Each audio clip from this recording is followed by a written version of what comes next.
estamos com Marcel Soutomaior, que é jornalista e eminente escritor de biografias de espíritas famosos como Chico Xavier e Allan Kardec. Trouxemos este querido amigo para falar sobre detalhes das suas pesquisas com esses livros. Ele veio do Rio de Janeiro e está aqui para nos esclarecer mais. Marcel, que alegria recebê-lo no programa Um Sentido para a Sua Vida. E nós gostaríamos de saber se você chegou bem do Rio de Janeiro hoje. Muito. E melhor ainda entrando aqui na federação, que é uma energia, né? Eu estava falando com você antes, é muito forte, né? É forte. Aquele grupo enorme saindo daquele auditório, né? Lotado meio de tarde. É impressionante. A federação funciona todos os dias, realmente, de manhã até à noite. Feriados também, domingos. E todas as idades ali, né? Eu estava vendo que e num meio de tarde de uma quinta-feira, né? Impressionante. Então, Marcel Soutomaior nasceu no mesmo dia que o nosso querido Chico Xavier e no mesmo dia do enterro de Kardec. E não se diz espírita. Nós gostaríamos de saber o que você tem a nos dizer. O que eu estou esperando, né? Eu fico brincando que eu sou duro na queda, né? É muito estranho, você sabe, Silvio, que quando há 20 anos eu decidi escrever o livro sobre Chico, os meus amigos jornalistas da época, né, tinham um preconceito muito maior naquela época, há 2 décadas, do que hoje. Né? Então eu falei assim para os meus amigos tão céticos quanto eu, do Jornal do Brasil. O Jornal do Brasil na época era ainda, né? Muito prestígio, né? E aí eu falava com os meus amigos, eu vou fazer a biografia do Chico Xavier. Aí os meus amigos falavam assim, não é Chico Buarque, mas não é Chico Anísio, mas não é Chico Mendes. Olha, caçoavam. Né? Caçoavam. Eu falava não, é o Chico Xavier. E aí chegou uma hora que a pressão estava tão grande que eu falei assim, gente, será que eu vou em frente? Vai ser meu primeiro livro, né? Aqui os colegas, assim, com tanto preconceito. Aí eu vejo lá, Nascimento, 2 de abril. Eu olhei e falei, vou fazer a biografia, sim, do Chico Xavier. Então isso te motivou também. Por incrível que pareça, num momento de dúvida, um detalhe corriqueiro ali, uma coincidência, né? Aquele 2 de abril me falou assim, eu vou em frente, né? Por quê? E por que eu fui em frente, né? Por quê? E aí eu falei para eles, depois eu sustentei isso, eu sustento até hoje, por interesse jornalístico. Porque que personagem incrível é o Chico. É verdade. Silvia, que o Chico está em toda parte. O Chico ajudou a transformar o Brasil no maior país espírita do mundo. É verdade. Né? E a história que eu resumia, né, que eu falava para os meus, aí eu comecei a defender o meu tema, né, para os meus amigos jornalistas, que são amigos até hoje, eu falava com eles, olha a história do Chico. Ele escreveu mais de 400 livros, vendeu mais de 25 milhões de exemplares em vida, doou toda a renda dos direitos autorais a instituições beneficentes. Que exemplo. Não é? E ele dizia assim, ele olhava para o alto e falava, os livros não me pertencem, eu não escrevi nada, eles, os espíritos, escreveram. Passou a vida repetindo isso. Para a descrença de um monte de gente. Gente que às vezes olhava para ele e falava assim, mais cedo ou mais tarde o Chico vai cair. E aí, né, ele olhava e falava assim, eu não vou cair porque nunca me levantei. Né? E morreu naquela cama estreita daquele quarto simples lá. No mesmo lugar. Então, por que um jornalista fecha os olhos para uma história? Realmente, né, um dos livros psicografados por ele se chama Brasil, Coração do Mundo, Pátria do Evangelho. E nós vemos que a história da codificação começou na França, né? A terceira revelação. E realmente no Brasil que ela se solidificou e o Chico levou para o mundo inteiro com seus livros todos traduzidos para várias línguas, não é? Várias. Nossa, muito importante a tua visão jornalística, não é? De pegar assim uma pessoa tão importante para a população, não só do Brasil, como de todo o planeta, como exemplo de amor ao próximo. De amor. Né? né? Muito amor, grande desprendimento, né? Porque era assim, três forças poderosas que eu vejo nele, né? Um sentido de missão muito forte. A missão dele era difundir o espiritismo, a prática da caridade no Brasil e no mundo. É muito claro isso. Depois, um sentido de doação absoluta. Quer dizer, ele se doava ao próximo sem esperar nada em troca e, às vezes, recebendo em troca ataques, né? Sim, né? Foi perseguido. Foi processado, né? Foi. Então, ele se doava, né, integralmente. E o outro sentido muito forte dele, que é o de aceitação. Ele não só... É uma aceitação com coragem, não é uma aceitação passiva. Era assim, ele não só aceitava as dores, né, da vida, como agradecia por essas dores, por todo o sofrimento, como maneiras dele crescer, né, dele resgatar dívidas, aprender. Então você tem um homem que, movido por três forças muito grandes, né, e eu acho que essas... A gente aprende com Chico, aprende com Kardec. Né? Então... Esse seu livro sobre Chico Xavier virou um filme que nunca ninguém havia visto no planeta Terra. Ah, que bom! Sobre um eminente espírita, na verdade, não é? Lindo, Você né? É responsável por isso, né? A gente sabe disso. Esse seu livro é tão bom que foi transformado no filme mais exibido em todo o planeta Terra. E você poderia dizer para os nossos telespectadores como foram esses bastidores dessas suas pesquisas, o que você viu, se existe algo que te impressionou? No Chico Xavier, no Chico filme, Xavier. Né? Direção do Daniel Filho.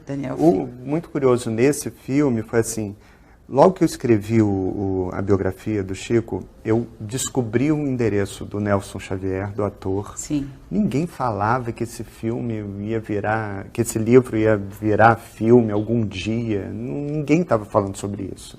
Era um livro que tinha acabado de sair. E aí eu nunca mandei livro para ninguém, assim, invadir a casa de um ator. Ele foi o único ator para quem eu mandei livro, até hoje. Aí eu peguei esse livro, o Nelson Xavier.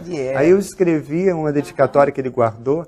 Eu falei, se um dia esse livro virar filme, eu adoraria que você fosse Chico Xavier. O Nelson guardou aquilo. Passam-se os anos, passam 10 anos, o Daniel Filho fala assim, olha, Marcel, depois de falar que queria fazer o filme, eu falei, o que você acha? Eu estou pensando num nome, Nelson Xavier. Eu falei, pergunta para ele o que eu acho. Pergunta se ele tem ainda um livro que eu mandei para ele há muitos anos, né? Então ele nasce... Vindo de você esse depoimento. Foi assim, o Nelson já era o meu Chico Xavier. Aí teve uma outra coisa que foi muito curiosa, que é assim, o Daniel estava com medo de fazer, não sei se os espíritos me aprovam, eu não sei, ele começou a entrar preocupado, eu não sei se sou eu preciso pedir uma autorização. Aí eu estava no telefone, em casa, e ele lá no escritório dele. Eu falei, Daniel, você sabe de onde eu estou falando? Aí ele falou, de onde? Eu estou falando da rua Itamonte, dei meu endereço. Ele falou, Itamonte? Eu já ouvi falar nessa rua. Eu falei, você morou nessa casa, nos anos 70, nessa casa aqui. Aí ele falou, como é que está o quarto tal? Como é que está a sala? E o quintal? Ele criou uma boa parte dos anos 70 nessa casa. Né? Aí eu falei, Daniel, essa é uma das coincidências aí que nos vão... Né, você vai ver que existem várias e a gente vai descobrindo várias até o fim do processo. Né? E a gente foi encontrando várias histórias fortes. Assim, eu nunca pensei que Daniel fosse dirigir o filme, por exemplo. Eu nunca imaginei que Daniel fosse convidar o Nelson para fazer Chico Xavier. Diretor, Daniel Filho. Então o filme foi marcado por isso. E foi marcado por uma conversão, por uma transformação do Nelson muito grande. Porque o Nelson era um cético, ele era um comunista, filho de pais comunistas, né, sem nenhuma crença, e ele incorporou o Chico, assim, ele se emocionava, foi um processo todo de emoção profunda, e a cena que eu vi, eu acompanhei uma cena no centro do Chico, que foi gravada lá na locação, no centro dele mesmo, foi onde eu encontrei Chico pela primeira vez. Estava o Nelson igualzinho o Chico. O Eurípides, filho adotivo do Chico, olhando por aquele pai renascido, né? Olhando assim, ficava olhando. O tempo inteiro, Eurípides muito impressionado com aquilo, que era impressionante, com aquela roupa de Chico. Aí ele grava, era a última cena do filme. Aí ele gravou a última cena. Aí o Nelson foi para a varanda da casa, veio a cabeleireira, raspou, porque ele usava uma peruca, e embaixo estava um cabelo do Nelson, ainda mal cortado. Aí ele raspou com máquina zero a cabeça. E aí eu tinha uma foto que era o Eurípides vendo aquele pai sumindo, né, pela segunda vez naquela varanda, né? E era o Nelson se despedindo do personagem ali, né? Foi uma cena emocionante, muito não? forte. Isso, puxa vida. Muito importante. E aí você depois resolveu pesquisar algo sobre a vida do codificador, Allan Kardec. Como foi essa motivação para você chegar nessas pesquisas todas? Foi assim, Silvia, para eu entender Chico, eu tive que ler muito Kardec. Não dá para dissociar. Não dá. Eu brinco que o Chico foi um homem que veio com um manual de instrução, né? Então, para você entender como ele funciona, você tem que ler o Livro dos Espíritos, no mínimo, e o Livro dos Médiuns, no mínimo. Então, lá, há 20 anos, eu já mergulhei na leitura dessas obras. O Chico, eu falo isso para os jornalistas, assim, a infância e adolescência dele, ele é atormentado assim, por vozes, por visões, né? E a família católica achava que ele era louco, né? O pai achava até que ele devia ser internado em Barbacena, né? O que salvou ele da internação, na verdade, é porque ele era rimo de família, e o Chico trabalhava, e muito trabalhador desde sempre, ele foi poupado. O que acontece com o Chico? Quando ele lê o Livro dos Espíritos, pela primeira vez, ele entende tudo. Então, o Livro dos Espíritos para ele, uma salvação, assim, está tudo ali, né? E o Livro dos Médiuns, e depois as outras obras do Kardec, ele vai seguindo à risca, palavra por palavra, tudo que o Kardec escreveu. Né? Ele foi um autêntico espírita. É como se ele tivesse vindo para colocar em prática todos os alertas que Kardec fazia. Médium, cuidado com vaidade. Médium, não mistura mediunidade com ganho financeiro. Atenção, espíritas, cuidado com os fenômenos. Chequem, rechequem a autenticidade das mensagens atribuídas aos espíritos. Exatamente. Será que aquilo é do invisível ou aquilo é seu, né? Ou veio de dentro de você? Então, o Chico, ele vai o tempo inteiro cumprindo Kardec. Uma constância, essa preocupação dele de se observar. Vigiai, orai, vigiai, vigiai, orai, e ele com aquela disciplina e sempre fazendo muita autocrítica, né? E sempre falando, todos nós somos falíveis, o médium é falível, e ele sempre falava, na dúvida, leiam Kardec. Né, Silvia? E isso é muito importante pelo seguinte, o que eu adoraria, e já está começando a acontecer, a gente que não conhece nada de Kardec, gente que às vezes acha que Kardec psicografava, ou tem gente que não sabia que o nome dele não era Kardec, tem gente que não sabe mesmo nada sobre Kardec. É verdade. Né? Nada, acham que ele é psicógrafo. Essas pessoas já estão saindo da biografia e já estão indo ler Kardec. Já estão indo ler o Livro dos Espíritos.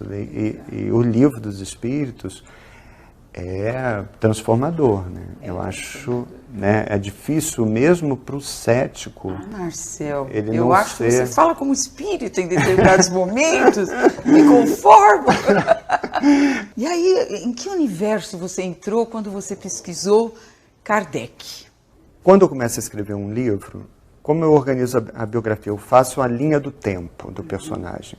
Então, você tem o nascimento, você tem a morte. Certo. E para mim, no início, quando eu fiz esse mapa da vida dele, tem o professor, né, Hipólito, Leon Denis Arrivaio, muito cético, sempre métodos científicos, usando de acordo com Pestalozzi. Aí tem um momento em que ele vê pela primeira vez as mesas girantes, e aí ele vira um investigador. Ele começa a investigar, faz as mesmas perguntas para diferentes médiums, checa, recheca o conteúdo das respostas, tenta ver se existe uma inteligência por trás daqueles fenômenos meramente físicos. Então você tem essa curva desse professor que vira um investigador. E aí chega um momento que ele muda de vida, muda de nome para dar voz aos espíritos. 53 anos. Mudou, virou Kardec, lançou a obra fundadora do Espiritismo. E aí isso foi me impressionando, que era uma curva que eu não enxergava isso na fase inicial, é que você tem um missionário em campanha, na luta contra o materialismo, e aí ele tem um texto lindo que está no livro dele, que é um desabafo, que ele fala que o materialismo mata, ele fala o materialismo mata, então você tem ele em campanha. E aí ele em campanha, aí entra o jornalista que precisa mostrar também dúvidas, erros, né, decepções. O que acontece? Ele em alguns momentos, ele aposta em médium, que depois se revela um fraude, ele avaliza fenômenos que depois se consideram insustentáveis, faz autocrítica, vai se transformando esse missionário que em algum momento abandona, em alguns momentos da vida, um pouco o olhar científico e vive com paixão a doutrina e vira quase que um cavaleiro, às vezes solitário.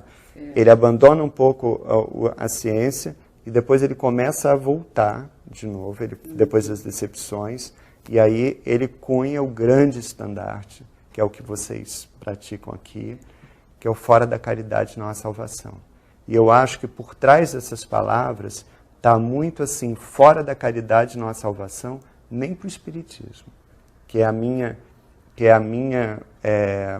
eu não coloco isso no livro, porque eu tento ser o mais imparcial possível, mas se a doutrina se sustentasse apenas sobre fenômeno, médiums, todos falíveis, todos sujeitos a fraude, né, os fenômenos, por exemplo, se ela se sustentasse, a base seria uma base muito perigosa, e os Kardec vai alertando. Então, você pode questionar o fenômeno, você pode questionar o médium pode se perder no meio do caminho, mas quem vai questionar a caridade? É verdade. Marcel, nós precisamos ir para um intervalinho, mas nós voltamos já já. Fique conosco, caro telespectador, já já voltamos.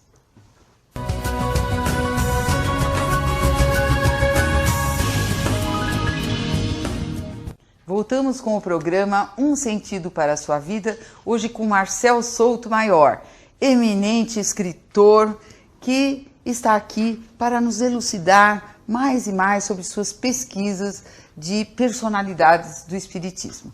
Hoje, agora falando de Kardec, nós gostaríamos de saber, Marcel, o que você viu que você não esperava encontrar nas suas pesquisas lá na França sobre o Kardec?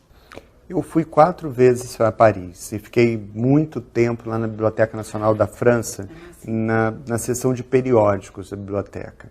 Então lá, o que eu consegui resgatar? Em revistas e jornais da época, né, do século XIX, ataques e mais ataques que o Kardec sofreu, né, de todos os lados. Então é ataque da ciência, ataque da igreja, ataques muito pesados, ataques da imprensa, e ataques, inclusive, de alguns dissidentes do movimento ali na época, enciumados também com a projeção que o Kardec estava tendo, né? Então, eu acho que eu não imaginava quantos ataques ele tinha sofrido e o quanto eles eram virulentos, esses ataques, muito violentos. Isso para você foi... Foi impressionante, porque, era um homem que muitas vezes...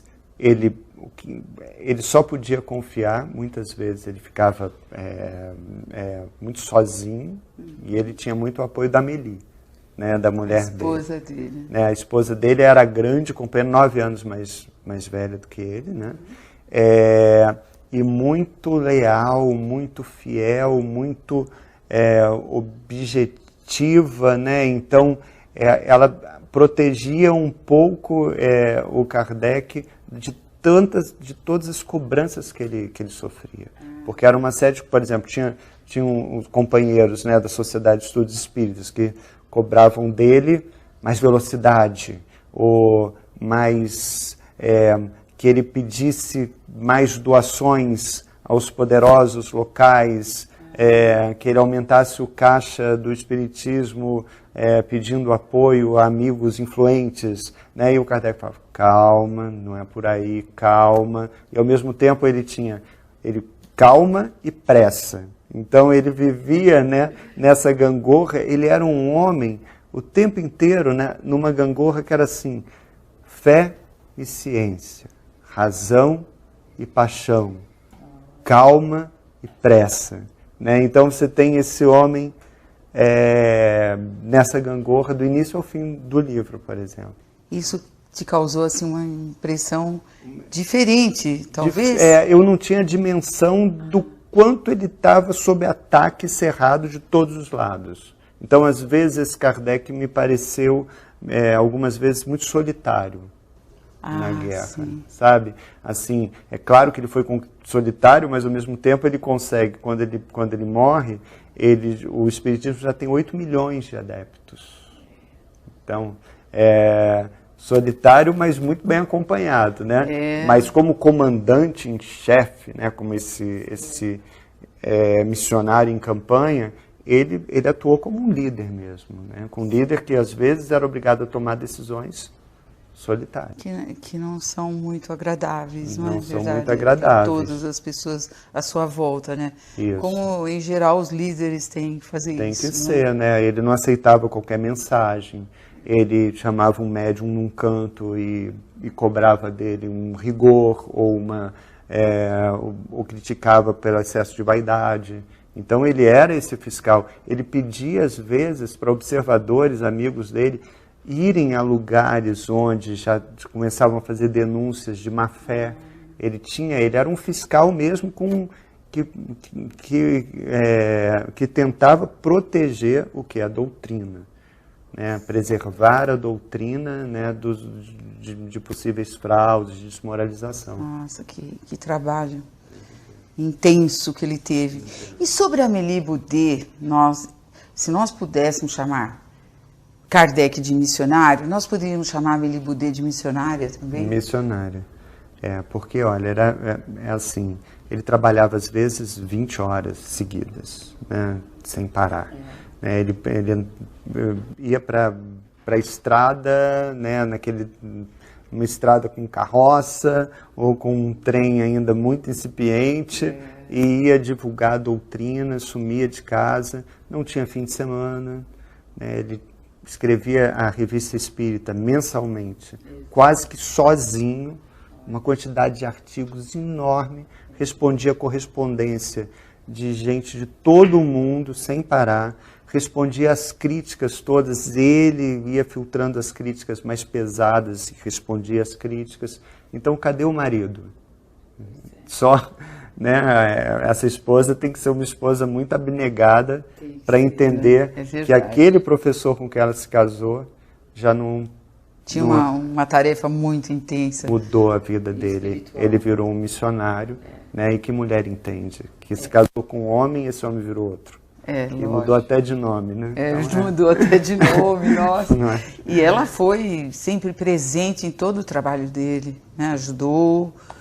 Né? Depois publicou a Revista Espírita. Isso. Em livros. Uma coisa que é curiosa, também me surpreendeu, assim, você tem um pioneirismo no Kardec como comunicador.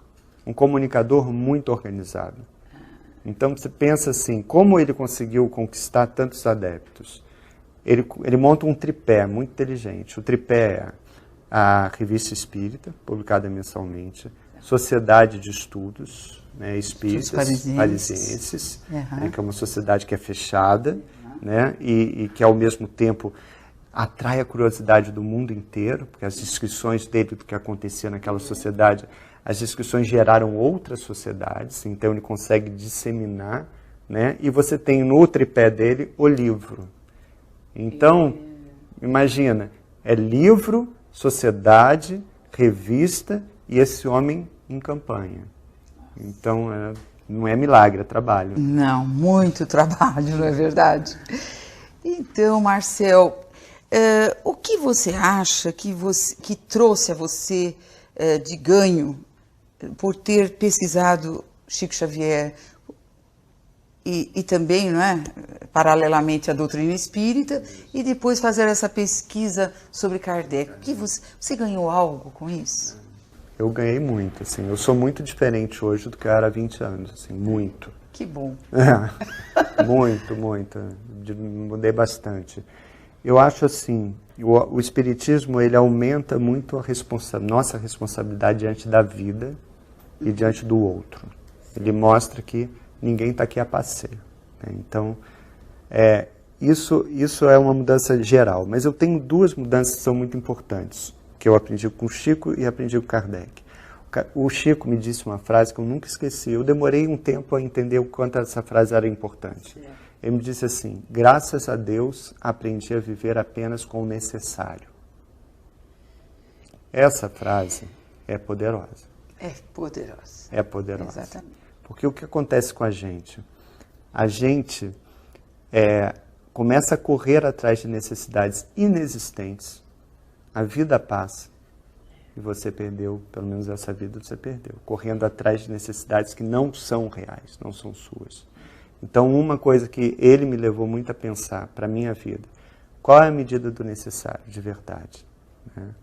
A outra coisa que eu aprendi com os dois, um sentido de missão para a nossa vida. Não missão grandiosa, não é a missão com maiúscula. A de Jesus, digamos. Não é. É a missão do homem que encarna. É isso. O que a gente está fazendo aqui? De reencarnação. Não é? O que a gente está fazendo aqui e agora? Será que a gente pode fazer melhor? Então, você ter uma missão para a sua vida, seja ela qual for, ela te dá um outro sentido para o que você está fazendo aqui. Então, sentido para a sua vida, né? para a sua vida mesmo, né? E não é? E que às vezes as pessoas, eu às vezes vejo pessoas muito bem-sucedidas, famosas, ricas e infelizes. Exatamente. Infelizes assim ao infinito. Eu demorei a entender. Se essas pessoas não viveram tragédias pessoais, por que elas estão tão deprimidas? Eu acho que muitas delas não conseguem ver o outro. E essa é a grande lição. Ajuda o outro, você vai estar se ajudando, por exemplo. Essa é outra lição. Então, quando você fica com a vida toda, quando você se volta só para o seu umbigo, é depressão garantida. Garantida. Porque não há, né? Você está desconectado do mundo, né? Então, eu acho que o Espiritismo, ele te conecta ao outro. Eu aprendi a encontrar um sentido de missão e uma medida de necessário para a minha vida. Faz uma transformação no ser, de pensamentos, de condutas, uma transformação moral. Necessária à sua própria saúde física e mental. E uma coisa, Silvio, que vocês fazem aqui, por exemplo, né, quando vocês formam as pessoas que conhecem profundamente a doutrina, né, a base do Kardec, são multiplicadores. Então, é uma rede que tem uma força de transformação que é muito poderosa, né? Então, por exemplo, livros do Kardec, livros do Chico, eles salvam vidas, eles transformam vidas, e eles precisam ser levados muito mais a sério, às vezes, por alguns jornalistas e, inclusive, pela ciência. Né? Então, eles são livros transformadores. É verdade.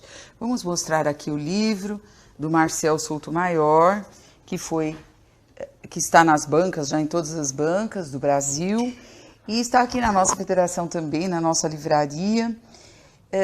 Com certeza, você, telespectador, que nunca leu uma obra do Marcel, ainda que não é espírita, comece por esse livro, sabendo quem é o codificador, Allan Kardec, que provavelmente você vai sentir uma vontade imensa de ler o Livro dos Espíritos e toda a codificação, não é verdade? Isso. Marcel, muito obrigada. Não sei nem como agradecer, foi uma alegria muito grande para todos nós.